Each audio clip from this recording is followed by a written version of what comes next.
Thank you, Todd, for introducing me, and thank you for inviting me. It's an honor and a pleasure for me to present my work here today.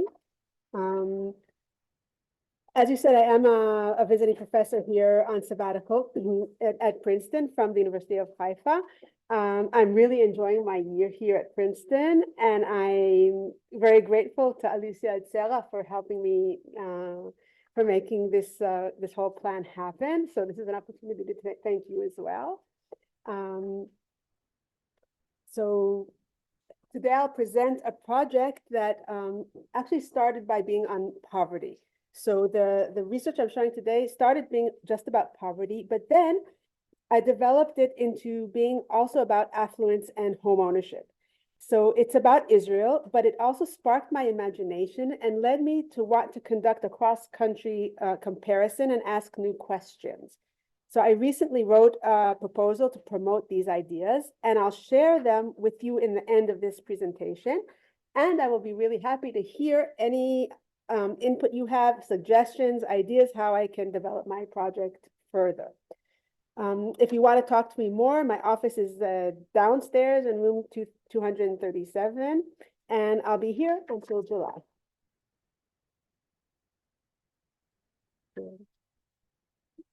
Immigrants' patterns of economic integration have been studied extensively, but this study is new and it sets out to explore long-term effects of late immigration. It focuses on poverty, affluence, and home ownership. Now, I argue that poverty, affluence, and home ownerships are important components of the migration experience and that they're good measures of long-term integration. Affluence and home ownership can indicate successful integration and intentions to stay in the host country, whereas poverty signals economic vulnerability. Moreover, focusing on poverty and affluence rather than on income and comparing by age at migration and country of origin may contribute to our understanding of mechanisms of immigrant integration and might reveal group differences that we otherwise might remain obscure. Now, we know much less about affluence than about poverty. One reason for this imbalance is that affluence is a desired status with positive effects on education and opportunity, whereas poverty is defined as a social problem associated with a host of negative outcomes, for example, material hardship, for example, food insecurity, all of which demand policy attention. Now, I argue that the difference between affluence and poverty is even intensified in the case of immigrants, because countries might be concerned that immigrants may become a burden on their welfare system, so they might not want immigrants. But at the same time, countries might want to attract wealthy immigrants that might add to the tax base, or they might want to attract immigrants that have qualifications that they find desirable. For example, doctors and engineers in countries with shortages of people with these occupations. So even if affluence is not a social problem, it is an indicator of inequality, and therefore I think it is interesting to study it and investigate it, and I have incorporated it in recent studies that I've done. So why should we look at home ownership? Well, home ownership is a good indicator of economic well-being, and also for most people, it is a pretty good indicator of wealth because it is their largest investment. Home ownership has important sociological meanings, especially or specific to immigrants. For example, home ownership signifies successful integration and intentions of long-term residence in the host country. It is also a long-term financial commitment. Second, studies also show that home ownership is related to civic engagement and political participation, which reflects social alliances and a sense of community and belonging, all of which might signify an immigrant's social integration. Third, the purchase of housing requires familiarity with the market and with the host culture and language proficiency, and of course, financial resources, all of which are related to successful integration. And finally, as we'll see today, policy initiatives can help immigrants overcome individual and institutional barriers to home ownership.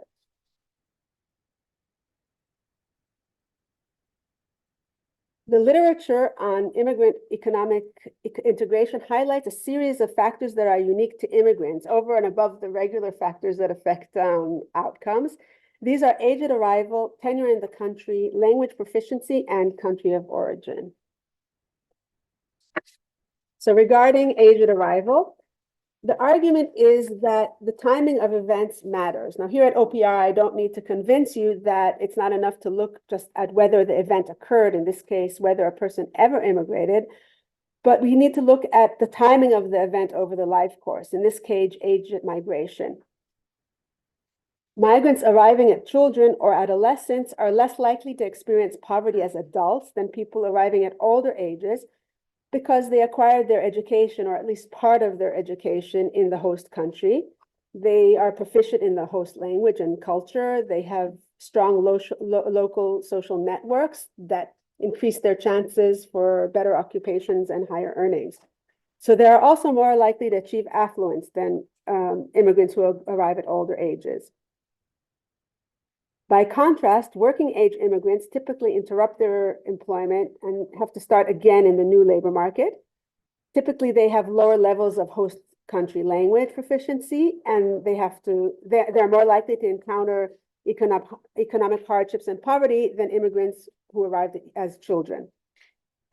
Immigrants arriving at older ages, and in this case, I did a threshold of after age 50, might encounter severe difficulties in finding employment.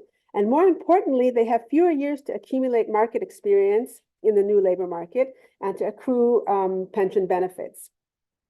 Consequently, they have lower levels of benefits upon retirement, and they are at risk of experiencing poverty and economic hardship later in life.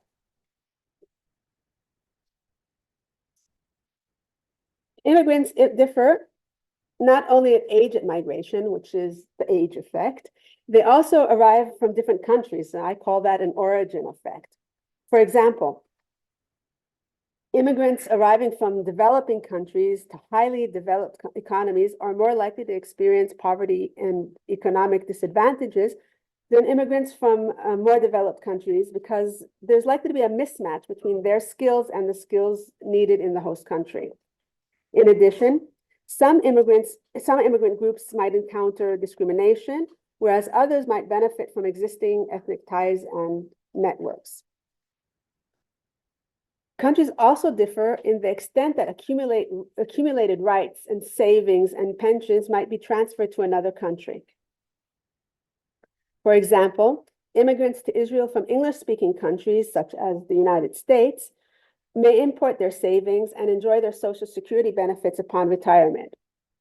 Whereas immigrants from the former Soviet Union, for example, have until very recently forfeited their accumulated savings and pensions when they left the country of origin.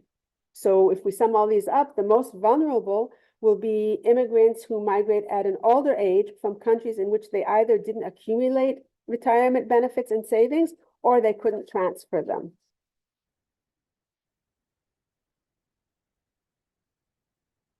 The language has been singled out as a crucial domain for assessing immigrants' economic and social adjustment in their host countries. Proficiency in the local language affects labor market outcomes, of course, but it also affects access to goods and services, and it influences the quality and the quantity of social networks. So in this study, I do control for language proficiency in all their aggressions, although I won't be showing it so much, but you can ask about it if you want. So now let's turn to a bit of context or background. So this study focuses on immigrants to Israel. Israel is an interesting case to study immigration because it is a society of immigrants. At the end of the 20th century, 2/3 of the Jewish majority were either foreign-born or second-generation immigrants. Now, in the early 1990s, Israel witnessed a massive immigration flow, mainly from the former Soviet Union. In addition, there was a steady flow of immigrants from Western and Central Europe and North and South America, and a smaller flow of immigrants from Middle Eastern countries in North Africa, countries such as Iran and India, Morocco, Tunisia, Algeria, and Turkey. And there is also immigration from Ethiopia.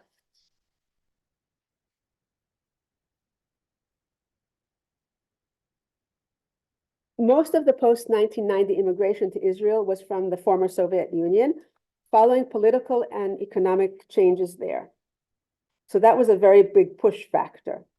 And by the way, it is interesting to note that the war in Ukraine also led to recent increase in immigration from Ukraine and the former Soviet Union. This is interesting, but it's beyond the period I'm going to survey today. Studies show that migration from North America and France is mostly driven by ideological and religious motives, so those are pull factors. In the case of France, the increase in anti-Semitism and terrorist attacks have been a strong push factor more recently. For immigrants arriving from Latin America, especially from Argentina, economic factors such as the economic crisis of 1999 to 2002 were also important motivations to move. Research on post-1990 immigrants' economic incorporation in Israel has shown that immigrants from Middle Eastern, North African countries and Ethiopia are disadvantaged in the labor market. These disadvantages can be attributed to discrimination, poor command of Hebrew, and a lack of relevant social and cultural capital. In contrast, immigrants from Western European countries, Spanish and English speakers, may enjoy advantages in the Israeli labor market and might arrive with resources that help their absorption into the host society. Moreover, unlike immigrants from the former Soviet Union and Middle East, North African countries, immigrants from Western Europe and America retain access to their assets and their savings. So they're entitled to their retirement benefits upon retirement, but they also can benefit from all their savings, let's say for putting a down payment on their home. And they have access to their resources. We'll see today that immigrants from France are an interesting case, and they're an exception. One reason might be that French immigrants adhere to an ultra-Orthodox Jewish lifestyle, which in the Israeli context encourages high fertility and low male labor force participation. And this combination leads to high poverty rates among the ultra-Orthodox Jews in Israel. And French Jews might or might not be part of this group.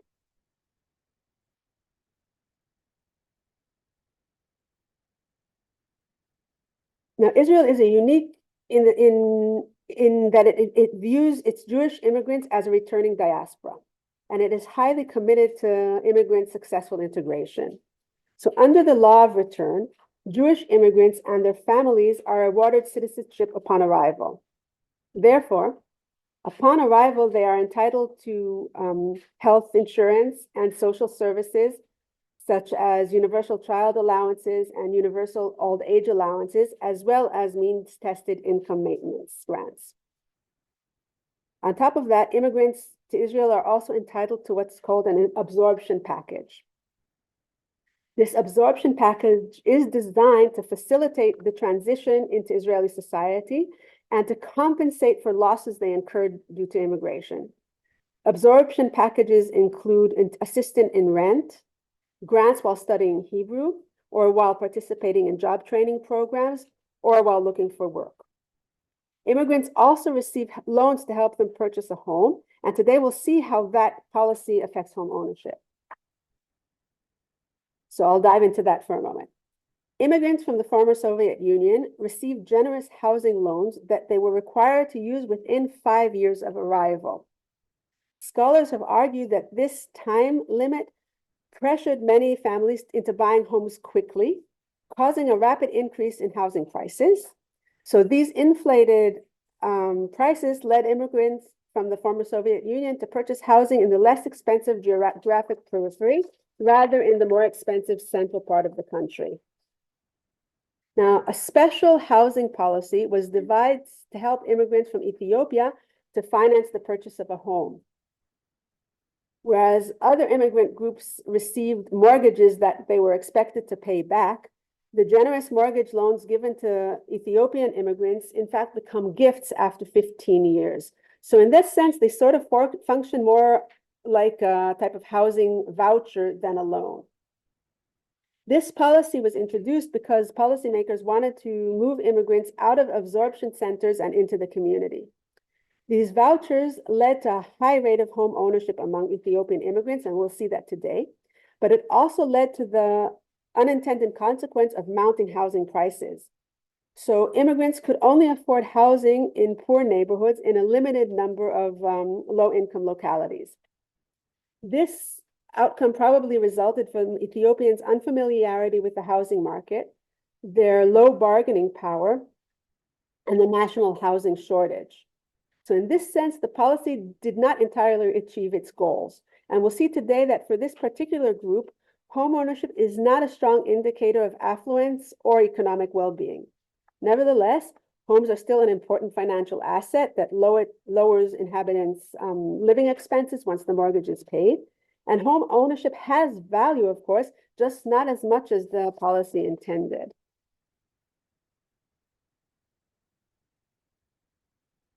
Now, poverty rates in Israel are high and have been relatively stable in recent decades, with about 19% of all families and a third of all children living in below the poverty line. So indeed, large families are overrepresented among the poor in Israel, and this is why children are overrepresented among the poor. Today, the poverty rate among immigrants is about the same as the entire population, so is at about 18%. But it is higher than the poverty rate for the Jewish population alone. If we look at an international comparison, the poverty rates in Israel are relatively high to other OECD countries. And in fact, it has recently been the highest, but in 2021, Costa Rica joined and they're higher. So this is the newest chart I could find. And in this chart, for the data of 2022, the United States also surpasses Israel. But overall, it's on the high end of countries with the high end of poverty rates among OECD countries. So today I'll review three main research questions. First, I ask if affluence and homeownership operate in symmetry to poverty. In other words, do they mirror each other so that factors that increase poverty reduce affluence and homeownership, and factors that reduce poverty increase affluence and homeownership? So this is what I mean when I talk about symmetry. Next, I look at age at arrival, and I ask whether late migration affects affluence, homeownership, and poverty. And finally, I compare immigrants by country of origin.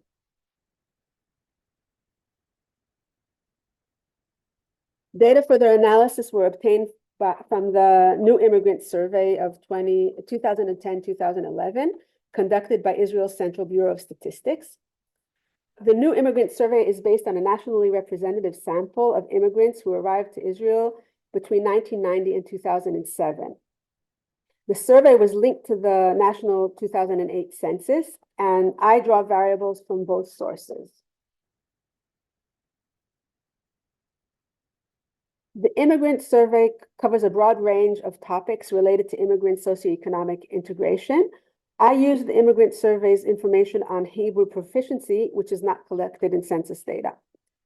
Now, census data provide very reliable, or what I thought would be very reliable, income data that were drawn from income tax records. So these are administrative data. They're generally better than self-reported incomes, because self-reported earnings are always suspect of bias or misreporting. And I'll discuss the potential drawbacks of these administrative data later.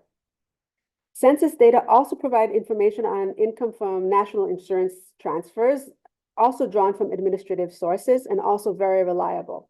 So we have a good estimate of household income from earnings and from transfers.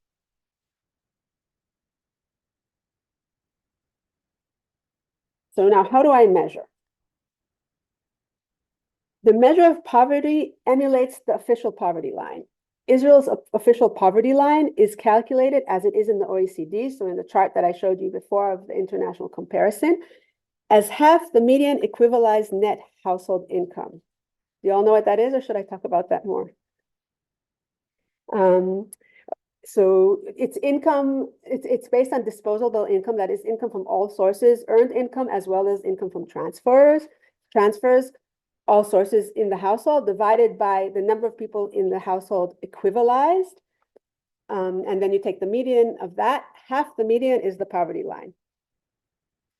I needed to make adjustments because census data provide us with gross household income rather than net household income. And I found that when I calculated the poverty line as 60% the median gross equivalized household income, rather than 50% of the median, I got poverty rates similar to the official poverty rates reported by the National Insurance Institute. So this is my attempt to adjust for this difference in gross and net incomes.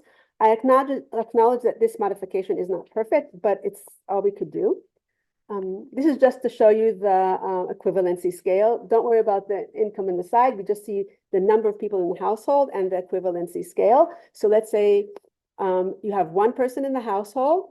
The equivalency is 1.25 because it's expensive to live alone. When you have two people in the household, it's 2. So that's the only one that's the same. And then let's say if there's another person, the weight of that extra person is 0.65 instead of 1. And it's the idea is that there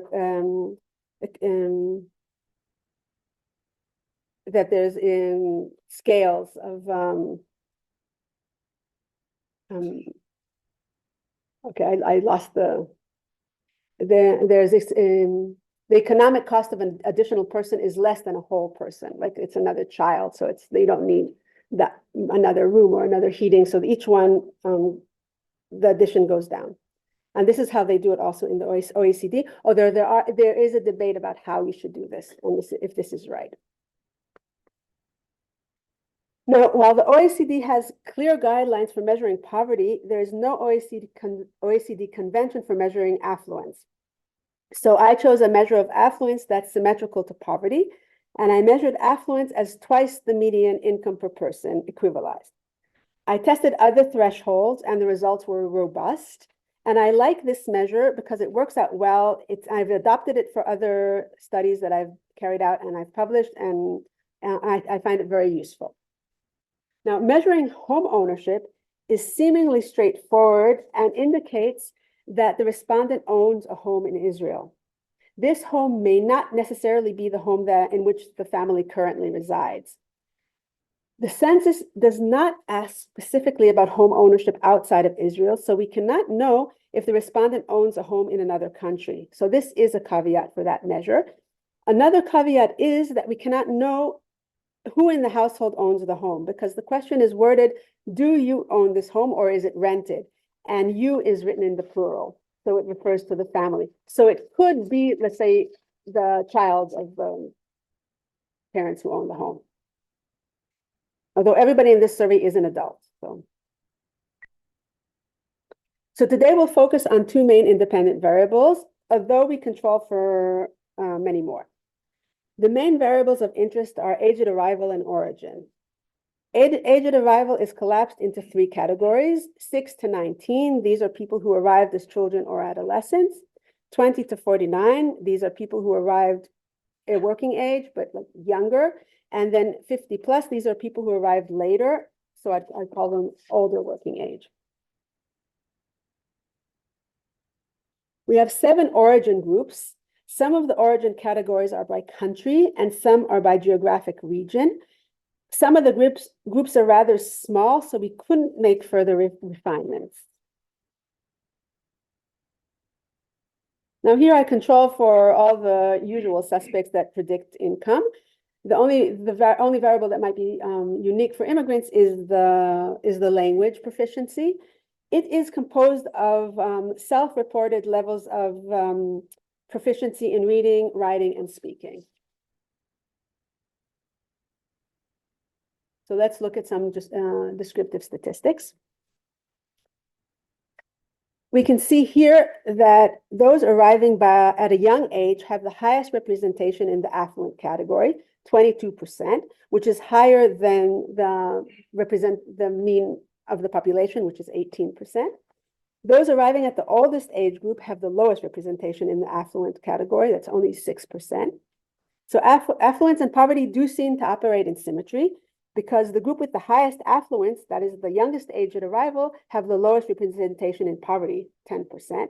And the group with the lowest affluence, that's the oldest age at arrival, have the highest representation in poverty, that's 33%. Those arriving between ages 20 and 49 have a representation of about 17% in poverty and 15% in affluence, both slightly lower than the national average. There are also differences in rates of home ownership, but here the pattern is not monotonic regarding age at arrival, and it is like it is regarding affluence and poverty. Instead, the mid-age group has the highest rate of home ownership, 67%, which is very close to the national average of 68%. Those in the youngest age category follow closely with 61%. And those in the oldest age at arrival group lag behind with 46% owning a home.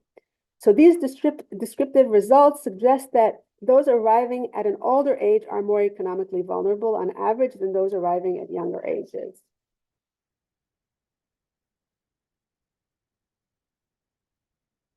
So now the following slides I'm going to show you show the marginal probabilities by origin and age at arrival for each of the three outcomes, affluence, home ownership, and poverty, calculated using regression models that control for education, age, gender, marital status, employment, residence, and language proficiency.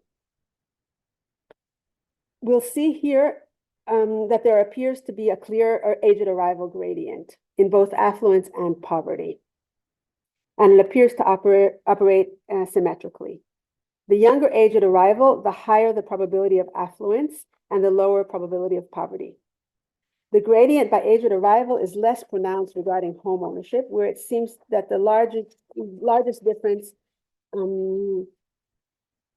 is found among those arriving after age 50. And I think this is really our group of interest. So even though I divided it into three groups, the truth is the group that's maybe most interesting is the ones who arrived at the oldest age, and that's the gray bars in all these charts. So this figure shows clearly that the patterns by age at arrival hold for all 7 origin groups. Those arriving at older ages have lower predicted probabilities of affluence than those arriving at a younger age after controlling for all the variables that affect income that I could. We do see differences by origin, though. English-speaking immigrants have the highest predicted probability of affluence in all age categories, followed by French speakers and then immigrants from the former Soviet Union. Immigrants from Ethiopia and Middle Eastern North African countries have the lowest predicted probabilities of having affluent incomes.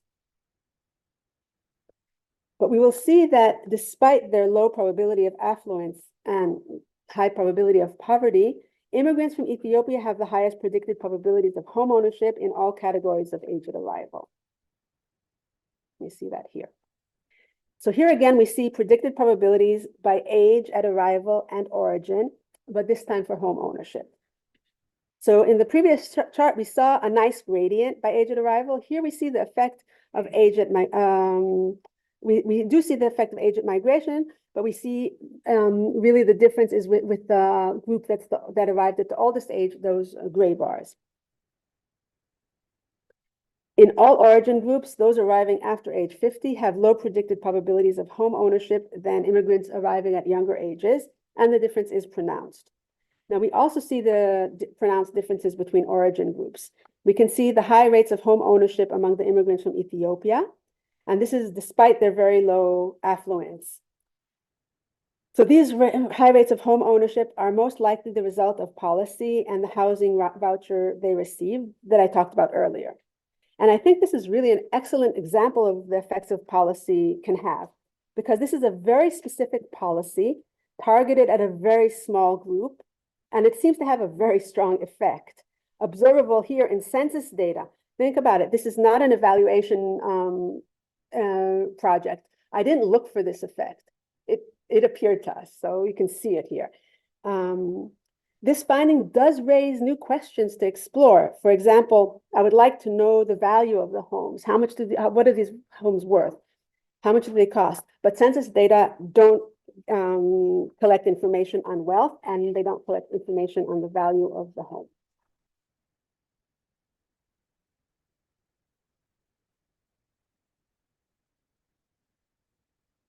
Finally, let's look at poverty. And so here's a note. grad student, remember, this project started out with poverty, and later I expanded it to look at affluence and home ownership. So I just want to call your attention to the fact that projects do change and evolve as you're working, because you get new ideas and you ask new questions and that you want to explore, and that's all the fun of it. So I'm sharing that with you. This chart shows predicted probabilities of poverty by age at arrival and origin. And again, we see a clear age gradient that mirrors the one we saw before regarding affluence. So this is what I'm talking about when I talk about symmetry. They really do seem to mirror each other. Immigrants arriving at older ages have higher predicted probabilities of poverty than those arriving at younger ages. And we see this pattern in all the origin groups. But there are differences by country, by origin. And this chart shows that the French-speaking immigrants have the highest predicted probability of poverty in all categories of age at arrival. And this is despite their high levels of affluence that we saw before. And this was a surprise because I didn't expect to find this. This is something that we discovered because we were looking at affluence and poverty and by group, and we could see it. If we had just been looking at means, we might not have seen this. So this is another benefit of looking at the extremes rather than at means. But the fact that they're also highly represented in affluence and also highly represented in poverty suggests that this group is very heterogeneous. And I'll talk about that more in a moment. If we sum up the three charts that we saw together, we can see that the most vulnerable are indeed immigrants arriving at an older age from certain countries.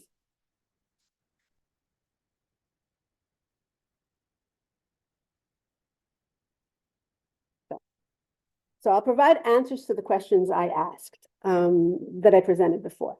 So the findings provide strong evidence of symmetry, especially regarding age at arrival. Immigrants arriving at older ages have lower odds of affluence and home ownership and higher odds of poverty than immigrants arriving at younger ages. These findings are consistent with studies from other countries that show that late age immigrants incur a penalty compared to those arriving at younger ages. The findings do show two cases of lack of symmetry: home ownership among the Ethiopians and poverty among the French speakers or from France. The first due to policy interventions and the second due to specific group characteristics. The immediate policy implication of this finding is that policy can increase home ownership among economically vulnerable groups. But this study also demonstrates that symmetry between affluence and poverty might differ by group. So the French immigrants exhibit high rates of poverty and high rates of affluence, second only to the English speakers. So here the explanation might be that French immigrants are economically heterogeneous from the onset. But it's also possible that some French immigrants immigrated because of economic push factors and others immigrated because of non-economic push factors, for example, anti-Semitism, while others were motivated by ideology and religion, which are pull factors. So there are clear group differences. Immigrants from Ethiopia and Middle East or North African countries have higher rates of poverty, and this is consistent with other studies of economic integration of immigrants to Israel. But by contrast, we were surprised by the findings about the immigrants from France. This group is highly educated, has popular image of affluence. People think they're buying up real estate all over the country and that they're boosting the prices. And this is something that we had to think about. And actually, I contacted the head of the Association of Immigrants from France. I showed him these results. I said, do I have a mistake or is this right? And he said, no, you're right. There is a lot of poverty and people don't know about it. And I read him my explanations and he agreed. So I got permission to give these explanations. So I've done three explanations to try to explain the high poverty rates among the French immigrants. First, religiosity. A high percentage are ultra-Orthodox. They do have large families, but it's not necessarily that the father isn't working, but they do have very large families, which will increase poverty. Next, some French immigrants are employed in ethnic businesses that tend to pay lower salaries than the open economy, and there are studies about this. Now, finally, and this is probably a small group, but it might be a little affecting the findings a little bit. There are some transnational immigrants who work in France or work in Israel, but are paid in France by French companies. So these incomes may not be reported to Israeli tax authorities, or maybe the reporting is delayed. So the census data draw from tax records, and if foreign incomes are not reported, I won't know about them. So this is the drawback I referred to earlier when I was talking about the otherwise very reliable administrative income data. So we might be, for some people, underestimating their income dramatically. Regarding affluence, I found that immigrants from English-speaking countries enjoy the greatest representation in the affluent category. This advantage is after we control for their high levels of education. So it's more likely has to do with their high income professions and with their ability to transfer skills and achievements to the Israeli market. Moreover, command of the English language is a clear asset in the Israeli job market, especially jobs that are geared towards international markets. Studies do show that English as a mother tongue provides an advantage in finding good, high-paying jobs and in career advancement, and people know it. Finally, the high rates of home ownership among immigrants from Ethiopia can be attributed to the government policy of providing generous mortgage assistance meant to move immigrants from Ethiopia out of absorption centers where they had been trapped before and into residential areas.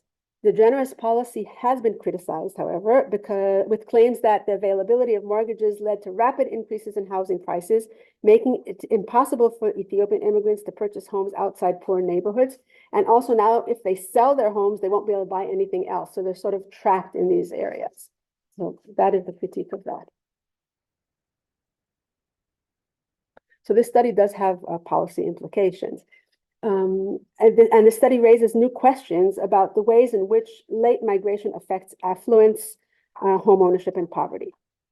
It also highlights the ways in which policy can compensate for the cost of late migration. The Israeli welfare system targets support to older immigrants, but this system is backed by a unique ideology supporting Jewish immigration.